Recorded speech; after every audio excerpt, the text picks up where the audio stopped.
Nakuhaan daw namin ni Kuya ang bayan ng paglalaki. Nagawa ng internet. Magbabayad din sila. Malagi nagagamit sila ko. Parang hindi sila sa bayad nila. Sabi ko, kung malapit lang sa aming bayan nila, kasi Ba't kasi sila nagpakabit ng internet? Ang kaya. Iba naman kasi yung internet nila. hindi ganyan. Oo, iba nga yun. Parang home fiber lang yung kanila, ma'am. Ano daw? Parang home fiber lang yun, ma'am, yung kanila. Fiber. Fiber na ata. Maliit lang yun, ate. Naloloko ko, sabi ko ba kami mga nabahin kayo dyan, palamulo ko sa akin. Sabi ko, abutan mo ko pag sahod mo. Ayaw niya nakakaya. Ano mo? Kapatid ka, maglalabay. Eh, samantalang dito, sabi ko, magtinda ka eh. Ayaw pa magtinda, oh. At least may Ayaw pera pa. ka. Para ako naman makagawa dito sa bahay. Yung didisplayan lang kita, ikaw magbabantay, may mga presyo naman. Kasi Tito Robert mo, busy yan lagi. Makulit. O at least, kung makabenta ka ng 2,000. Alam mo, kasi kahit matumal minsan nakabenta ka dyan 1 plus, 2 plus. Kagabi nga, kaya ako nabuburyo.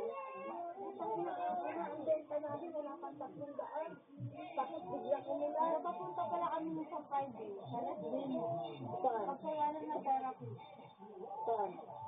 Bahay kami. Bibigay dito kami dahil. Ay, Yung therapy niya ng ano eh. punta kayo. Sa likod.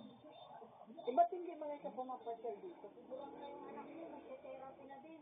Bakit hindi siya pumapasyal dito? Yan ang ayaw ko sa kanila, hindi napasyal dito sa bahay. Ayun lang, ganito, ewan. Ang lapit lang din naman. Siyempre nakakatama. Lalo pag wala ka limit na upo, wala ka. Ay, hindi na kailangan pasalubong, Diyos ko.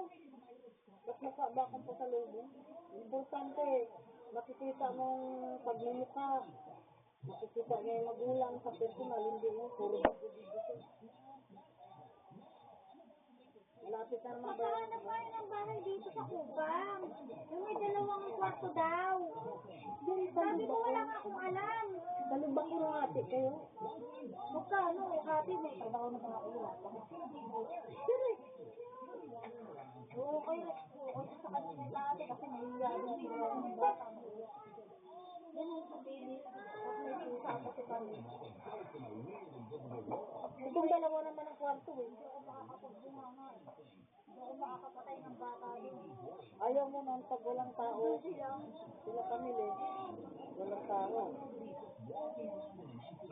Oo nga eh. Gamit naman nila nila. Makakayang gumalaw nila. Diba? Maupo muna. Hindi magulo. Kung kami nga, hindi kayo makalipas-lipas. O doon ulit. Hindi, alam mo, kung tutusin maganda talaga yung may bukod ka. Kung sa may kasama.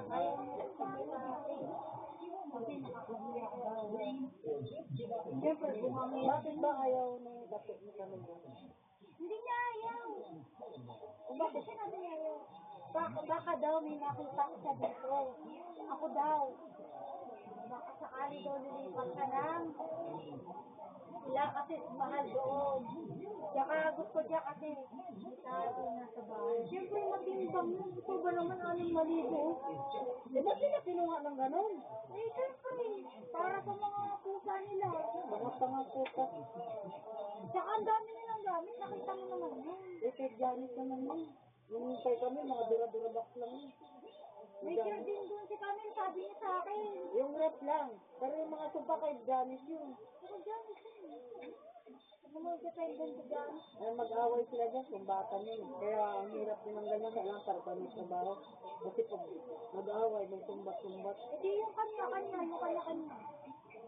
Kaya nga sabi ko kay Camille, dapat, kung sundar ka ng gamit mo, yung sa sarili mo, kung masishare. Basta, andyan lang. Gamit na ako. Ay, okay. Ano pa ba yung electric fan? Yun ang gamit ko. Kasi pag sakasakaling, hindi mo yan masabi na hanggang wakas kayo eh. Pag mag-away kayo, mayroong sumbatan.